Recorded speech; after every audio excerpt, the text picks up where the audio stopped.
Also, die Lampe kennt ihr mittlerweile aus dem letzten Video. Kannst du mal aufhören, die Geräusche zu machen hier? Der André ist nämlich auch noch da. Die Lampe kennt ihr mittlerweile aus dem letzten Video. Dieses Mal haben wir uns darum gekümmert, die French Street Wall zu machen und die ist natürlich ein bisschen anders. Und wie die anders ist, werdet ihr jetzt in dem Video sehen.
Robert wird jetzt die Elektrik machen, ja.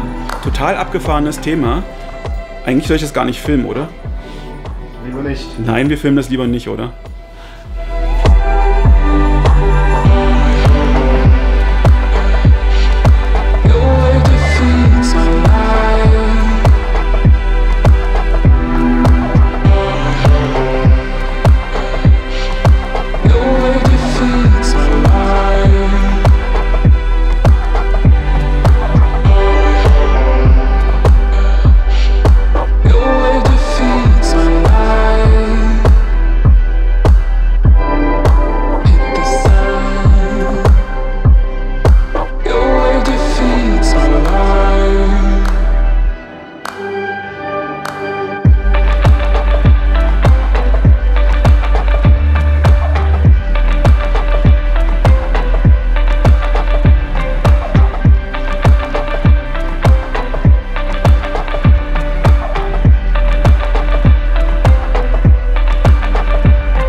Der rote Mütze, wo ist denn die denn? Ist eigentlich das Rekord an?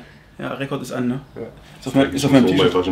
Okay, also wie man jetzt so eine geile French Teat Wall mit Beleuchtung und Licht und Strom baut, habt ihr gerade gesehen. Das Ganze kann man natürlich noch ein bisschen erweitern. Das ist natürlich nicht nur Licht, sondern das ist ja Strom im Sinne von 12 Volt. Da könnte man natürlich jetzt auch noch ein bisschen weiterdenken, ne? Überlegt mal, was noch so geht. Also wir sehen uns in dem nächsten Video und ja Jungs, also ich würde sagen, wir grillen jetzt eine Runde, oder? Müssen wir machen. Einmal frei. Robert? Los geht's. Hey, Lecker wird's. Abmarsch.